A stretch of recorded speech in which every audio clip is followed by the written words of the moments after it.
해마다 한 번씩 어린이날도 있고 또 어버이날도 있고 스승의 날도 있고 특별히 가정적인 그런 달로 우리가 5월달을 많이 생각합니다. 왜 5월이 가정의 달인지 잘 모르겠어요. 어릴 때부터 가정의 달이라고 해서 그렇게 생각은 하고, 여하튼 어릴 때는 어린이날을 그렇게 기다렸던 것 같아요.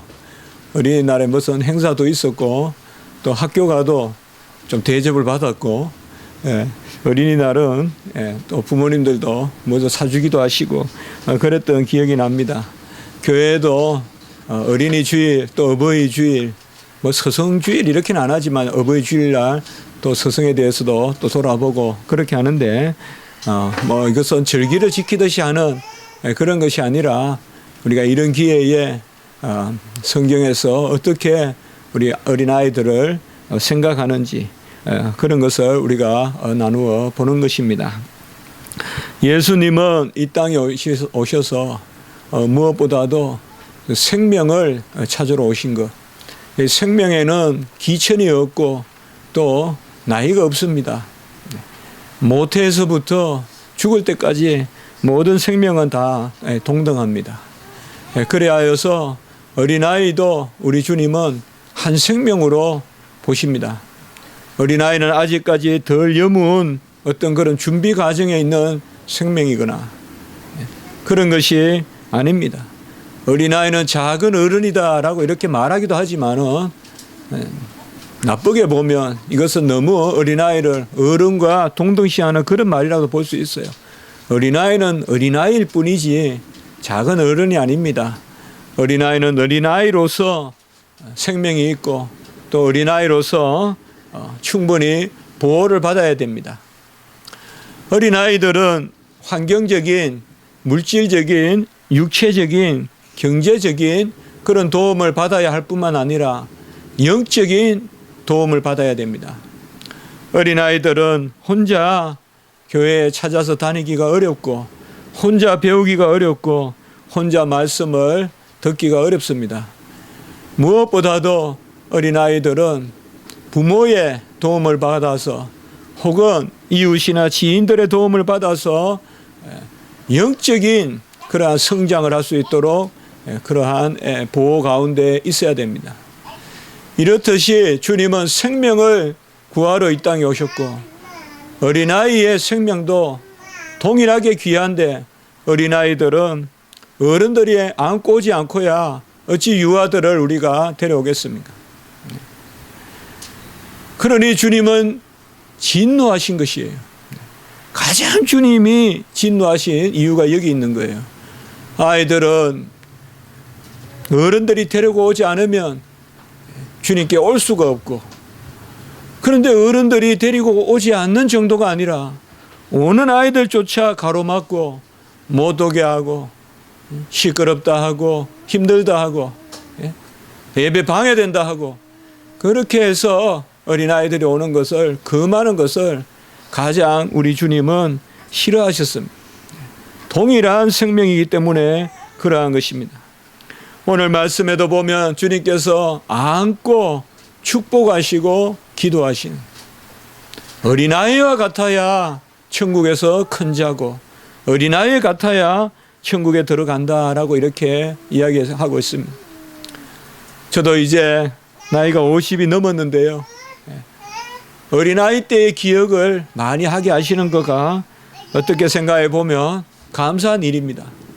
계속 40대 일만 생각나면 더 사람이 약아지고 계산적이고 세속적이 될 텐데, 그래도 언뜻 계절이 바뀌거나 뭐 무엇을 해도 어린아이 때가 저는 많이 생각이 나니까 아마 여러분도 다 그럴 겁니다. 어릴 때 생각이 많잖아요. 그건 하나님이 어떻게 보면 복이라고도 할 수 있어요. 좀 더 순수했을 때의 우리의 모습을 오래 기억하게 하시는 그런 하나님의 복이라고나 할까요? 오늘 말씀은 마태, 마가, 누가복음에 다 기록되어 있는 그런 말씀으로 특별히 우리가 유아 세례를 할 때, 그럴 때 많이 증거되는 그런 말씀입니다. 특별히 마가복음에서는 간결하지만은 오늘 읽었던 말씀에서 잘 이런 말씀의 핵심들을 담고 있습니다. 사람들이 예수께서 만져주심을 바라고 아이들을 데리고 왔다라고 이렇게 말하고 있습니다. 여기 사람들은 부모일 수도 있고 또 이웃일 수도 있습니다. 만져주심을 바랬다. 이 만져주심이 뭘까요? 오늘 마가복음은 그렇게 기록되어 있지만은 누가복음에 보면 안수하고 기도해 주시기를 바라고 라고 이렇게 나왔습니다. 아이들이 안수받고 기도받아야 될 일이 뭘까요? 물론 1차적으로 축복이겠지만은 아마 우리가 구체적으로 생각해 볼 수 있는 것은 이 아이들이 좀 더 연약하거나 병에 걸렸거나 혹은 어떤 정신적인 어려움이 있거나 조금 지진하거나 그런 아이일 수가 있겠습니다. 그래서 특별히 우리 아이들을 어떻게 맡길 데가 없으니까 주님에게 데려가 보자. 주님에게 데려가 보자 하고 안수하고 기도해 주시기를 바라고 아이들을 데리고 주님께로 왔습니다. 그때 사람들이 바로 꾸짖고 왜 아이들을 데리고 와서 이러한 자리에서 소란케 하느냐라고 꾸짖었다는 것입니다. 오늘 여기에 나오는 아이들은 우리 마가복음에는 파이디온이라고 기록되어 있습니다만은 파이디온은 그럴 만한 아이들이고 누가복음에 보면 브레포스라고 해서 같은 의미지만 헬라어가 또 다른 단어가 있습니다. 이 브레포스는 영아를 뜻합니다. 안고 다니는. 우리 이제 민서 정도나 이제 영아라 해야 됩니까? 유아라 해야 됩니까? 예. 그런데 안고 다녀야 되는데. 그래서 민서는 그래도 브레포스 정도 되고 우리 저기 저 다 큰 우리 근우는 파이디온이 될까요? 지금 모르겠습니다. 예. 파이디온이란 말은 언어적으로 보면 배우면 가르치면 배우는 애가 파이디온이거든요. 본래 파이디아 이라면 교육이거든요. 그렇게 보면 파이디온이라면 부모가 가르치면 배워야 되는데 어제 듣는 소식으로는 그릇을 깼다고 적시 보고가 들어와가지고 밥 먹을 때 우리를 또 건식했는데 맛있게 순대를 먹고 있는데 그릇을 깼다는 소식을 제가 또 듣고는 아이가 그릇을 깼다는 게 또 그릇이 아이를 안 깨면 됐지. 아이가 그릇 깨는 건 정상이죠. 그릇이 아이를 깨면 안 되죠. 병원 가야 되니까. 근데 아이가 좀 깬다고 뭐 부모가 그 정도는 벌어야죠. 그릇 깰 정도는 벌어야 그게 부모지. 애를 탓해가야 되겠어요. 좀 깨고 또 넘어뜨려가 부수고 그 부모가 그것 때문에 존재하는 거죠. 바로 이 브레포스 파이디온 이런 아이들이 꼬마들이 영아들이 모여든 것입니다. 이 아이들을 안고 주님께 나갔어요. 사실 어떻게 보면 우리 신앙의 그림으로 하면 정말 최고의 그림이라고 볼 수 있어요. 영아를 안고 또 아이를 손을 잡고 주님에게로 모여드는 것. 아마 이 그림이 많지는 않지만 아마 종교시대 때 종교개혁이나 이럴 때 좀 더 근위적이라서 그럴 거예요. 가장 귀한 것은 아이들을 안고 있는 어린 양을 안고 있는 것보다 아이를 안고 있는 그 그림이 더 멋있을 것 같은데 어린 양을 안고 있는 그림은 많은데 아이를 안고 있는 그림을 우리가 좀 보기 어려워요. 그러나 오늘 말씀은 역사적인 사건이다 이 말이에요. 주님이 어린 양을 아는 것은 없어요. 그것은 비유에 나오는 말씀이잖아요. 그거는 양의 비유에서 나오는 말씀이죠. 성경에는 주님께 나아가는 여러 길이 있습니다. 지붕을 뜯고 구멍을 내서 내리는 중풍병자, 또 에바다 하니 귀가 열리고 입이 열렸던 그 환자, 이런 경우에는 친구들이 메고 왔습니다. 친구들이 예수님 앞으로 데리고 왔습니다. 그리고 주님이 진흙을 여겨서 병을 낫게 하고 또 베데스다는 연못 38년 된 병자, 베데스다 연못가에 있던 그 38년 된 병자는 주님이 지나가다가 주님을 보게 됐어요. 그러니까 주님과 마주치는 그러한 방법은 다양하다. 친구들이 데려가기도 하고 주님이 지나가다가 만나기도 하고 또 어떤 경우는 어른들이 너무나 다급해서 주님을 찾아온 경우도 있어요. 그게 바로 혈류병 걸린 여인은 부끄러움을 무릅쓰고 주님을 찾아왔어요. 세상에서도 이제 돈도 없고 버림받고 또 부정한 병이라고 하는 그런 가운데서도 주님의 옷이라도 만지면 하면서 왔어요. 향유에 옥합을 깨뜨린 여인도 죄인으로서 바리새인 집에 들 수 없는 사람인데 바리새인 집에 있는 예수님을 만나러 거기도 뒷문으로 들어와서 뒤로 주님을 찾아왔어요. 이런 경우는 얼마나 다급한지 직접 오는 것이죠. 수르보네게 여인도 마찬가지입니다. 백부장도 마찬가지입니다. 이방인들이 어찌 거기에 피지배 민족인 거기에 유대인을 찾아가겠습니까마는 바로 예수님을 만나는, 예수님을 만나는 길에는 사실 거침이 없어요. 하나님께 나아가는 것은 누구라도 막지 못. 구레네 시몬 같은 사람은 마지막 주님께서 십자가에 이제 골고다에 올라갈 때 억지로 십자가를 지었어요. 억지로 주님을 만난 사람이에요.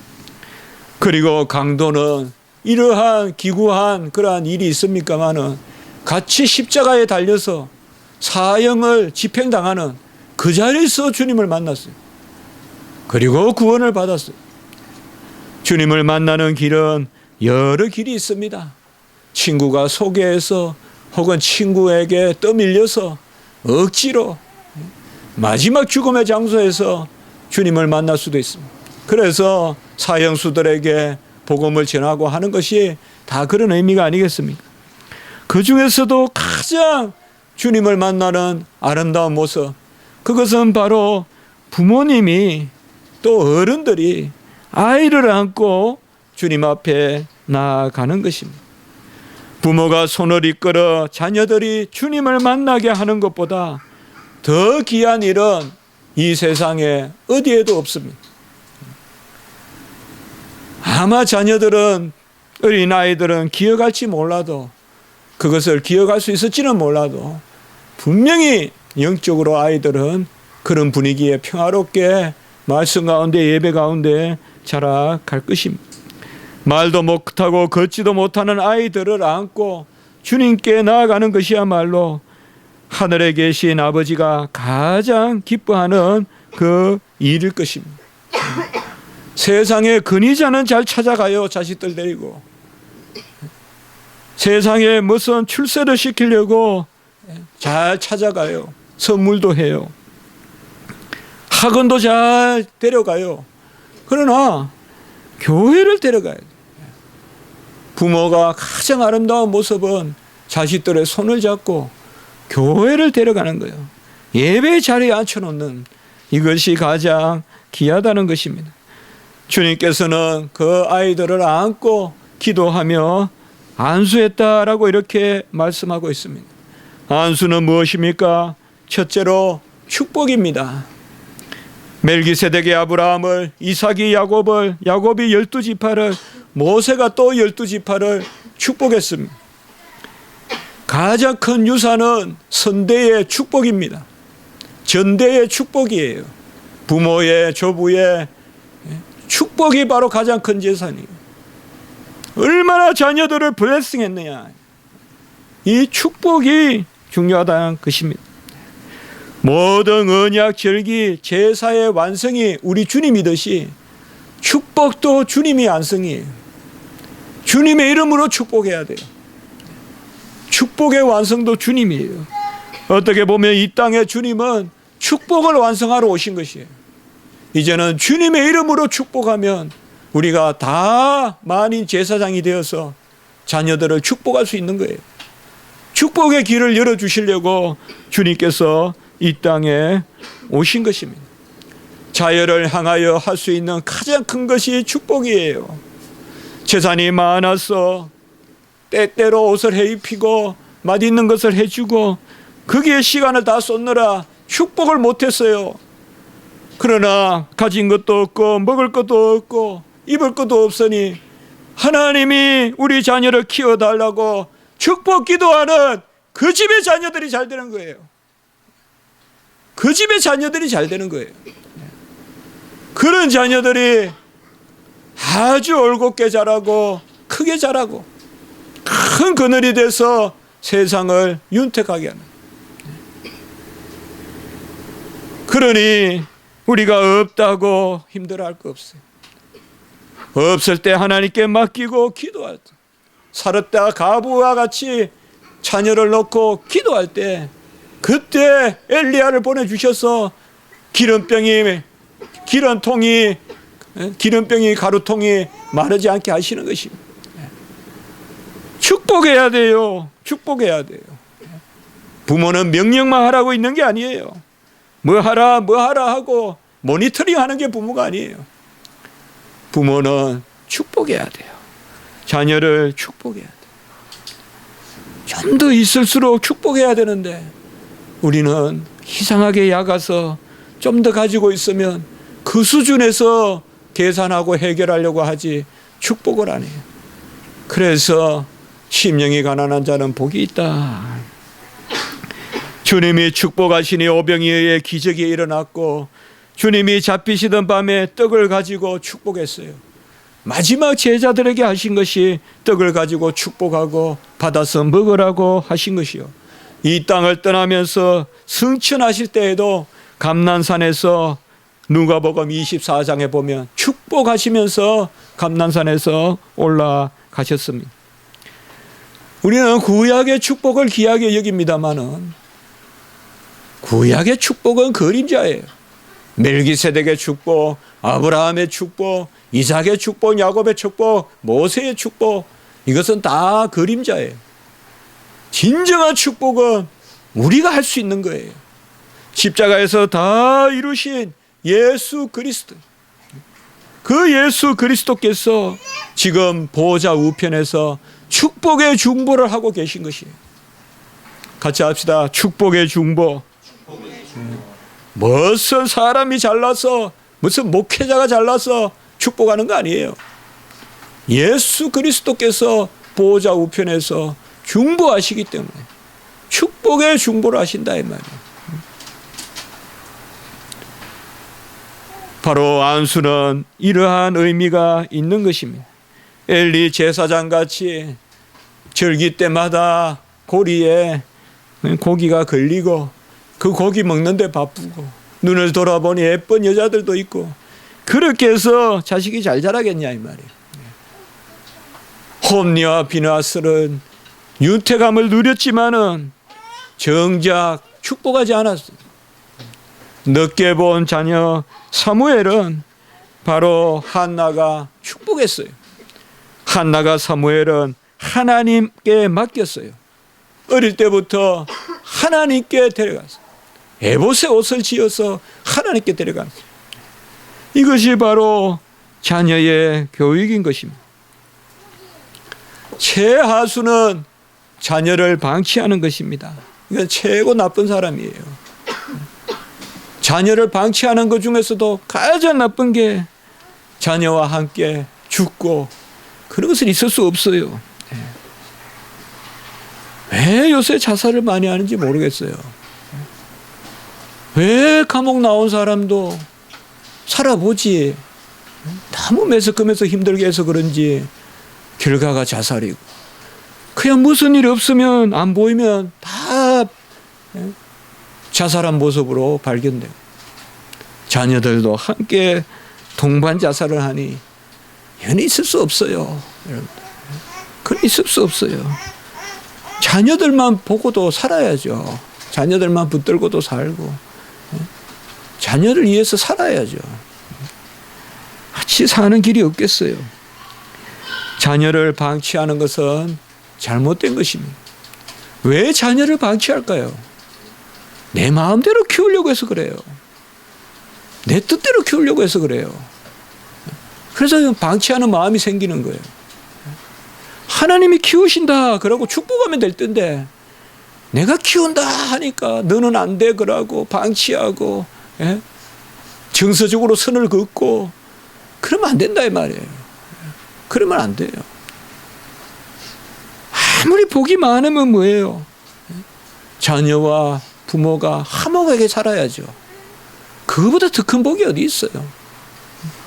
그거보다 더 아름다운 일이 어디 있냐 말이에요. 무엇을 얻겠다고 부모를 버리고, 무엇을 얻겠다고 그렇게 부자지간에 모녀지간에 금이 가고, 무슨 큰 이상이 있어서 그렇게 하냐 이 말이에요. 그저 감자 한 개 넣고 그거 어게 가지고 나눠 먹어도, 그래도 가족의 정이 있으면 거기에 모든 세상이 포함되어 있고 우주가 열리고 거기에서 호연지기가 생기고 큰 마음을 가지고 그렇게 자녀들이 자라요.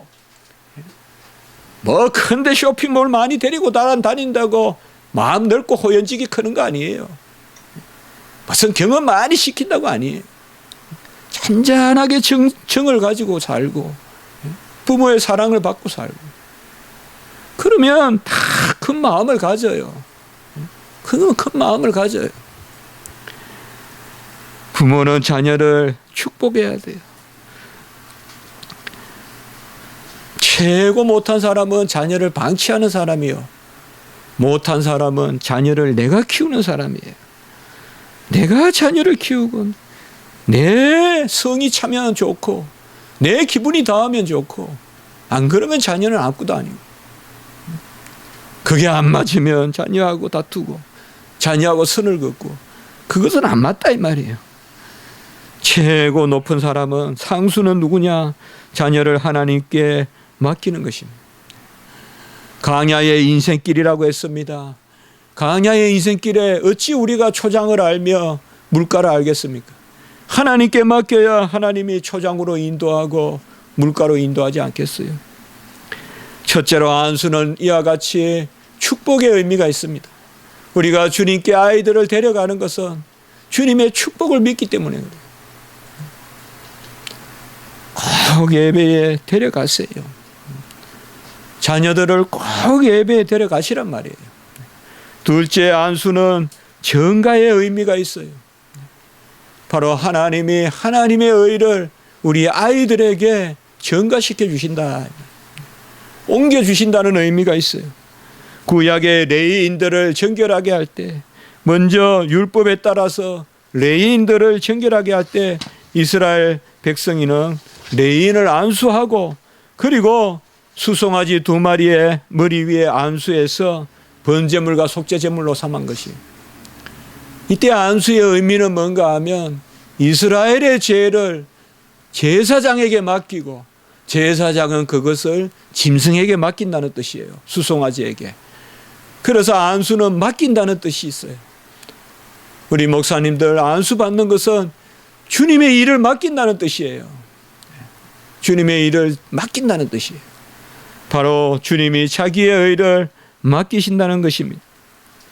주님이 안수하자 병이 낫고 소경이 눈을 뜨고 18년 동안 귀신 들려 꼬부라진 여인이 나음을 받고, 제자들도 주님의 이름으로 안수하자 성도들이 성령을 받았어요. 사도행전 8장 9절에 보면, 8장과 9장에 보면. 그리고 초대교회는 안수로 집사들을 세웠습니다. 병이 낫고 직분을 받고, 그리고 예수 그리스도의 것을 나의 것으로 삼는, 이것이 바로 안수입니다. 우리를, 아이들을 주님 앞에 데려간다는 것은 바로 주님께서 그러한 안수하시는 기회. 우리 목사님들이 기도하죠. 손을 잡고 아이들을 기도하고, 다 주님이 안수로, 주님이 축복의 중보를 하시고 주님이 친히 안수하기 때문에. 세 번째는, 안수에는 기도의 의미가 있습니다. 주님께서 아이를 안고 안수하셨다는 것은 주님께서 중보의 기도를 드리셨다는 것입니다. 주님은 이 땅에 오셔서 기도의 모범을 보이시고 통곡과 눈물로 간구와 소원을 올렸다, 히브리서 5장 7절에 말씀하고 계십니다. 주님은 지금도 보좌 우편에서 우리를 위하여 기도하시고 우리 아이들을 위하여 기도하십니다. 주님은 이 땅에 오셔서 친히 이루셨지만 기도하심으로 이루어졌어요. 나사로를 살리고 주님께서 이렇게 기도하셨어요. 아버지여, 내 말을 들으신 것을 감사하나이다. 항상 내 말을 들으시는 줄을 내가 알았나이다. 주님이 이 땅에 오신 것은 바로 주님께서 우리를 위하여 기도해 주시려고. 죽은 나사로도 주님이 기도하니까 하늘아버지가 낫게 하셨다는 그 말씀입니다. 자녀는 화살이 아닙니다. 화살은 쏘는 대로 날아가지만은 자녀들은 쏘는 대로 날아가지 않습니다. 자녀들은 인격체입니다. 자녀들은 자기의 심령을 가지고 있습니다. 분명한 영원한 하나님의 자녀들로 영적인 존재입니다. 마리아와 마르다가 그 나사로를 얼마나 사랑했겠어요. 얼마나 사랑했겠어요. 그래도 아무 손을 쓸 수가 없잖아요. 그래서 주님의 기도가 필요한 거 아니에요. 우리도 사랑합니다. 자녀들을 사랑해요. 그러나 우리가 뭘 할 수 있겠어요? 기도를 해야 돼. 주님께 맡겨야 돼. 주님이 기도하셔야 우리 자녀들이 아름답게 크는 것이. 달리 말하면 우리 자녀들은 부모의 기도가 있다는 것을 또한 생각해야 돼. 우리 찬송에도 있지 않습니까? 나는 자대 밤새 눈물을 흘리며 기도하시는 어머니를 생각하고 거기에서 자녀들이 돌이키고. 우리 기독교인의 가정은 그저 아무렇게나 잘하는 것이 아니지 않습니까? 얼마 부모들이 자녀를 위해서 기도하겠어. 하루라도 기도 안 하는 날이 있겠냔 말이에요. 우리 누구 살펴달라. 우리 누구 길을 인도해달라. 건강하게 해달라. 보호해달라. 마음 상심치 않게 해달라. 얼마나 우리가 하나님 앞에 기도하겠어. 바로 주님께서 이렇게 아이들을 사랑하셨어요. 우리는 무엇보다도 자식들을 우리가 키울 수가 없습니다. 아까 처음에 말씀했듯이 아이들은 육체적 보호도 받아야 되지만은 영적인 보호를 받아야 됩니다. 육체적으로, 물질적으로, 환경적으로 누가 뭐라 그래도 21세기는 지난 세기 제가 자랐을 때보다 나았을 겁니다. 정말 제가 자랄 때는 때마다 먹을 게 없었어요. 먹을 게 없었어요. 그러니까 부뚜막에 있는 보리밥이 있으면 그것도 엄마한테 묻고 먹어야 돼요. 먹어도 되냐고. 그 자연히 먹는 게 아니에요. 나눠서 먹어야 되니까. 거기서 쉐어링을 배우는 거예요. 내가 요만큼 먹고 형은 이만큼 먹고 누나는 얼만큼 먹고. 그 사실상 육체적으로나 영적으로나 물질적으로나 참 부유해요. 그러나 영적 보호를 받고 있는지를 우리가 잘 생각해 봐야 돼요. 요새 아이들이 얼마나 영적인 보호를 받고 있는가. 얼마나 영적인 가이던스, 스피리추얼 가이던스를 받고 있는가. 스피리추얼 케어를 받고 있는가. 스피리추얼 큐어를 받고 있는가. 영적인 안내를 받고 있는가. 영적인 돌봄을 받고 있는가. 영적인 치유를 받고 있는가. 우리가 잘 생각해 봐야 돼요. 그 최고 일선의 부모가 있어요.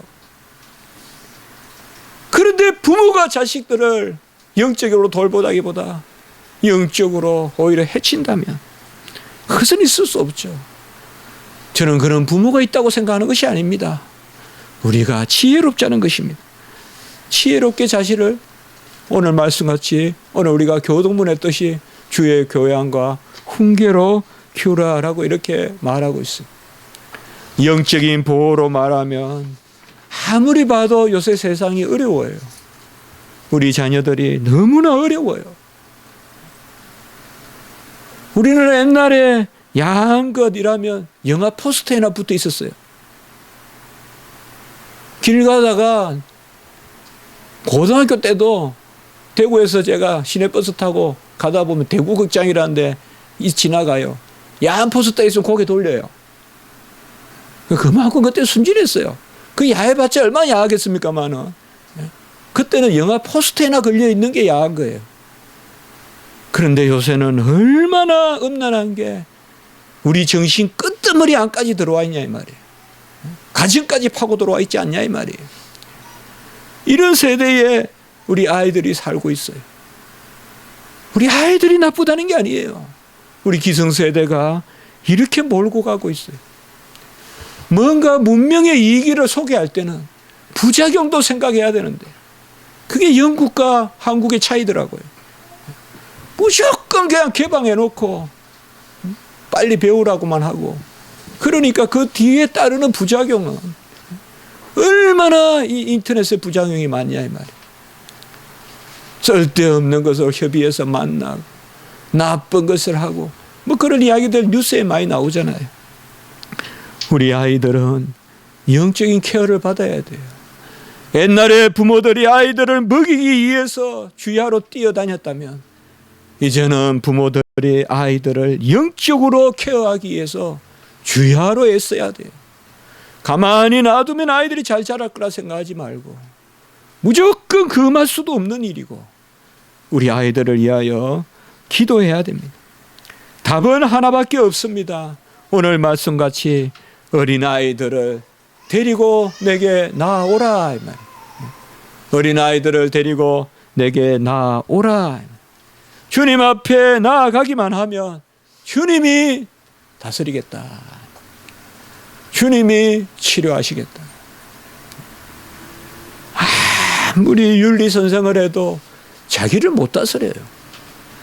아무리 대학 교수를 해도 자기를 못 다스려요. 평생 공부해가 의사 된다고 학교 간 아이들이 일거에 나쁜 일에 연루돼서 학교도 퇴학당하고 얼마 그런 슬픈 일들을 많이 봐요. 이런 것들이 지금 이 시대의 영적인 기상도예요. 이게 우리가 사는 영적인 기상도요.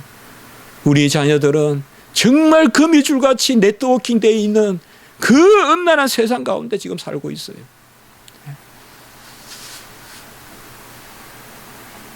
한창 배우고 새로 자라야 될 아이들이 상업에 내몰리고 무슨 기계 같은 춤을 추고 이런 것들이 얼마나 우리의 영혼을 좀먹나 이 말이에요.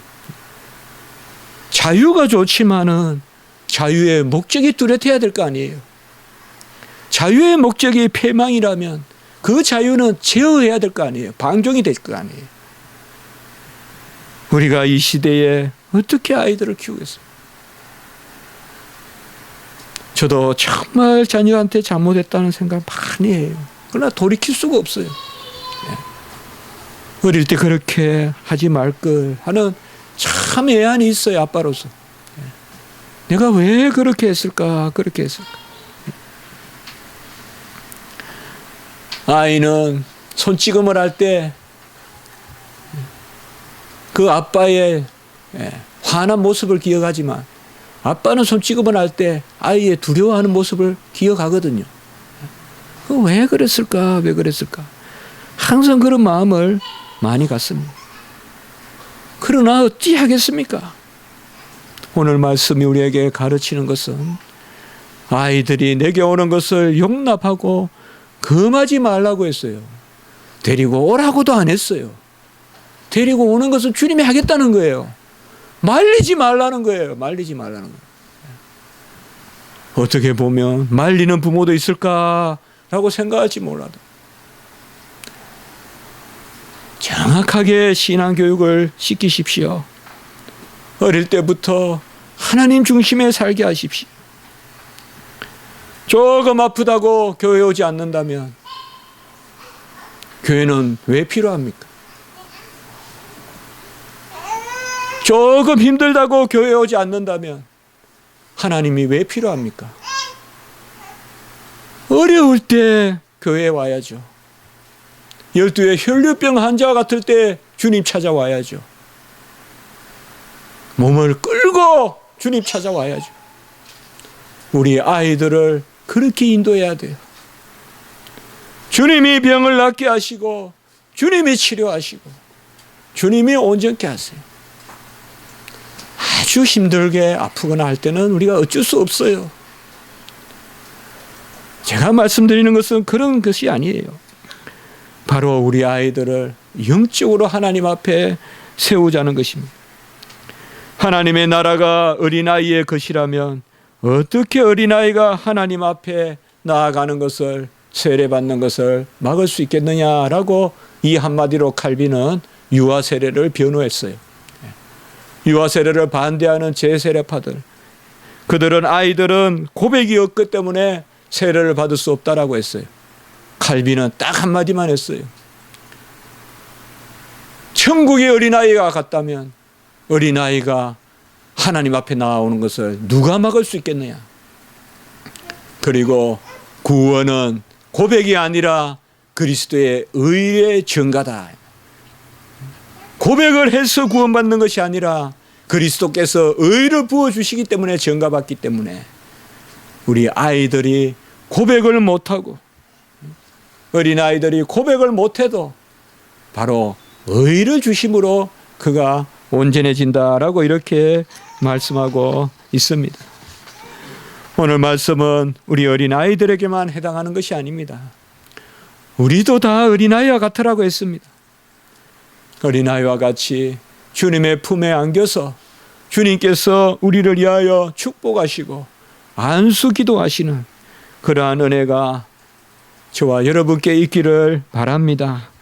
바로 주님께서 그 은혜를 인쳐주시고 우리도 어린아이와 같은 심령을 가질 때 주님께서 우리를 사랑하여 주시는 것입니다. 유아 세례를 받을 때는 그렇게 목사님이 선포합니다. 민서에게 또 우리 빛나에게 우리 건우에게 세례를 주르라 이렇게 안 해요. 믿음의 자녀, 믿음의 가정에서 태어난 자녀, 부모의 믿음으로 우리가 아이들에게 유아 세례를 주는 거예요. 이것이 뭘 의미하겠습니까? 부모가 그만큼 중요하다는 것이에요. 부모가 그만큼 중요하다는 것이에요. 고린도전서 7장 14절에 보면 믿지 아니하는 남편이 아내로 말미암아 거룩하게 되고 믿지 아니하는 아내가 남편으로 말미암아 거룩하게 되나니, 그러니까 한쪽만 믿을 때 믿지 않는다고 몰아내지 말란 말이에요. 하나님의 뜻은 믿게 한다는 거예요. 남편을 아내로. 그리고 그 다음에 보면 그렇지 아니하면 너희 자녀도 깨끗하지 못하니라 라고 이렇게 이야기했습니다. 무슨 말이냐?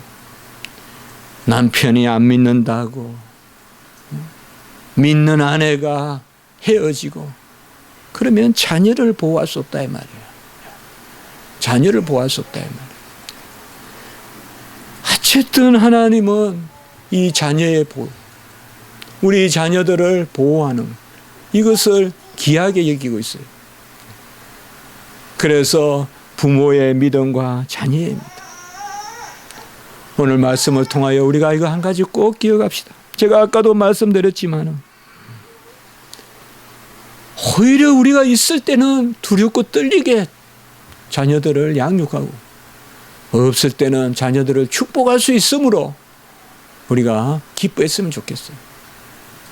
축복해야 돼요. 축복해야 돼요. 우리가 할 수 있는 것은 축복이, 그리고 우리가 할 수 있는 것은 주의 교양과 훈계로 양육하는 것입니다. 우리 자녀들은 이 축복의 가정에서 태어나고 축복의 가정에서 자라고, 또 내가 그런 가정에서 자라지 않았다고 해도 나에게 부모님을 주시고 이런 것을 기뻐해야 됩니다. 사무엘과 같이 주님 앞에 자라가는 것, 언약의 백성으로 자라가는 것, 그것이 바로 우리 자녀들의 큰 복입니다. 우리 교회는 날마다 은밀히 기도하자고 하잖아요. 다 그렇게 하실 줄 믿습니다만 날마다 부모 위해서 기도하시고 부모님 위해서 날마다 자녀 위해서 기도하시기 바랍니다.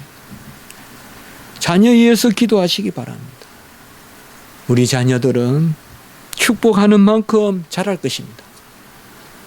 우리 자녀들은 씨앗이 무궁무진한 가능성을 지니고 있듯이 우리 자녀들은 자랄 것입니다. 자녀들은 하나님이 키우시고 하나님이 불가항력적인 은혜를 베푸시기 때문에 자녀들은 하나님이 이끄시는 것입니다. 우리가 또한 자녀들을 축복할 때 우리도 어린아이와 같은 신앙을 회복할 수 있지 않을까라고 이렇게 생각해 보는 것입니다. 우리는 다 주님을 영접하여서 구원을 받았습니다. 우리 부모님들 참 애씁니다. 우리 자녀들은 몰라요. 부모들이 얼마나 노심초사하고 자녀를 기다리고 자녀를 위하여 축복하는지 우리 자녀들은 잘 몰라요. 우리 자녀들도 부모를 헤아리는 자리에 서야 돼요. 오늘은 저는 어린이날은 주로 부모에 대해서 말씀하고 싶고 어버이날은 자녀에 대해서 말씀하고 싶어요. 어린이날은 어린이날이 아니라고 생각해요. 저는 어린이를 보호하는 날이고 어버이날은 어버이의 날이 아니라고 생각해요. 자녀가 어버이를 공대하는 날이고 그게 어버이날 아니겠어요? 그러니까 오늘 이렇게 말씀을 제가 나눈 것입니다. 우리 자녀들도 부모님을 귀하게 여기세요. 부모를 안고 부모를 업고 가장 아름다운 모습이 부모를 공경하고 부모를 자랑하는 것이에요. 우리 부모님들은 지금 내가 있다는 그 자체로 자랑거리가 되는 거예요. 나를 낳아주시고 나를 지금까지 있게 했다는 그 자체가 우리 부모가 자랑거리예요. 그리고 부모가 자녀를 노엽게 하지 않듯이 자녀들도 부모가 노여워하지 않도록 그렇게 자녀들도 기도해야 돼요. 아무리 현대사회가 개인주의고 세대차가 있고 그렇게 해도 제가 외국에서 가서 봐도 선진국이라고 해서 막 사는 거 아니에요. 다 쉴 때 되면 시골 가요. 부모한테 인사하러 가고. 우리나라만 그런 거 아니더라고요. 우리 자녀들도 뭔가 기존 세대는 잘못됐다.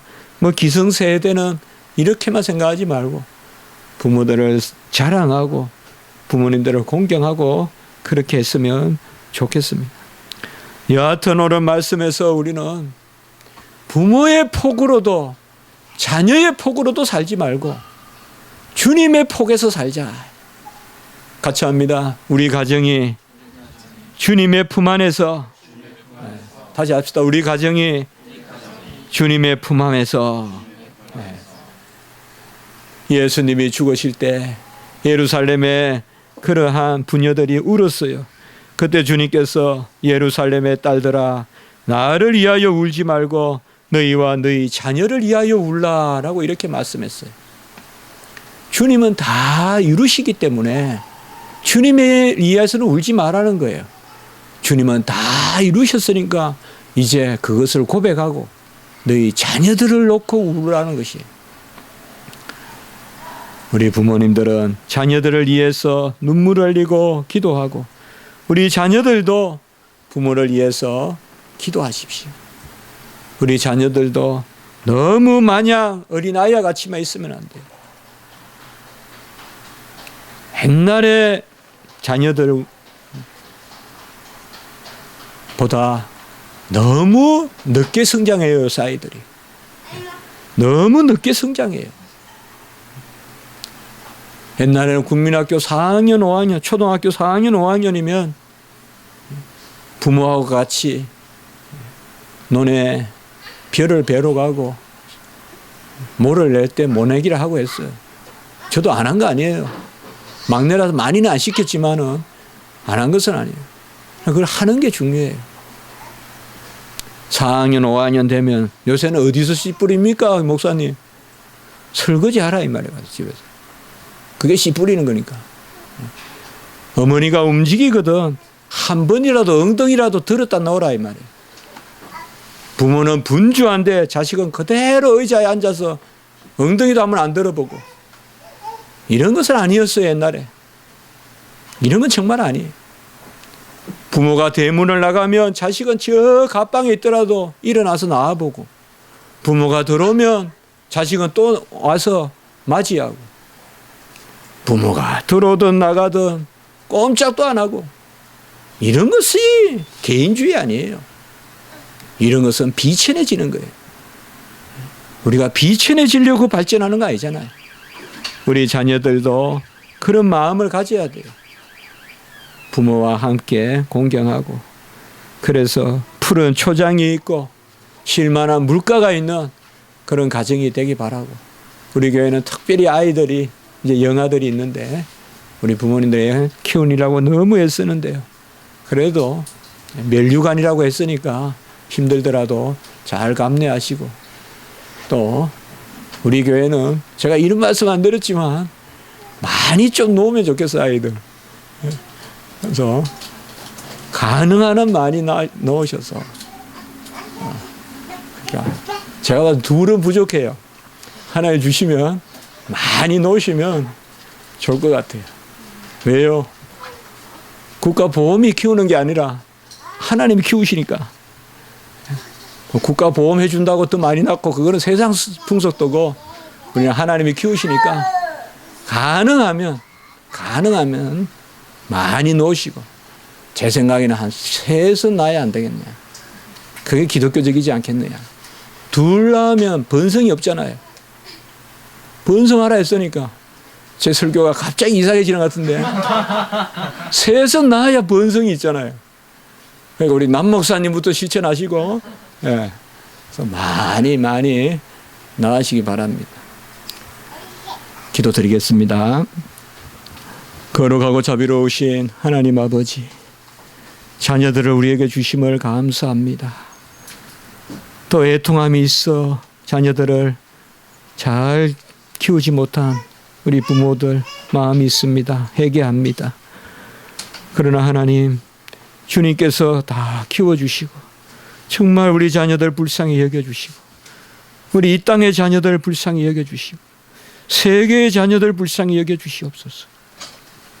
어느 곳에서는 8살, 9살 난 아이들이 석탄 캐는 데로 몰리고, 지금 아프리카에는 아버지와 초등학생들이 총을 들고, 이런 일들이 많이 있습니다. 하나님 아버지, 우리 기성세대들이 어린아이들을 보호할 수 있도록 도와주시고, 무엇보다도 영적으로 우리 어린아이들을 보호할 수 있도록 주님 도와주시옵소서. 이 나라가 너무 상업주의가, 배금주의가 많습니다. 너무 우리 어린 영혼들이 상업주의에 아버지여 매몰되어 있습니다. 하나님 불쌍히 여겨주시고, 정말 이 봄날과 같이 건전한 사회가 될 수 있도록 주님께서 회복시켜 주시고, 우리 어린 영혼들이 정말 이러한 어려운 것들, 나쁜 소신, 나쁜 볼거리들에서 자유함을 누릴 수 있도록 주님께서 도와주시옵소서. 우리 자녀들을 키우시는 우리 부모님들 다 불쌍히 여겨주시고, 어렵고 힘들더라도 주님께서 키우시는 줄을 믿고 맡기고 나아가는 은혜의 역사가 있게 해 주시옵소서. 모든 것을 주님께 의지합니다. 우리의 믿음이 어린아이와 같게 하여 주시옵소서. 구주 예수 그리스도 이름으로 감사하며 기도드리옵나이다. 아멘.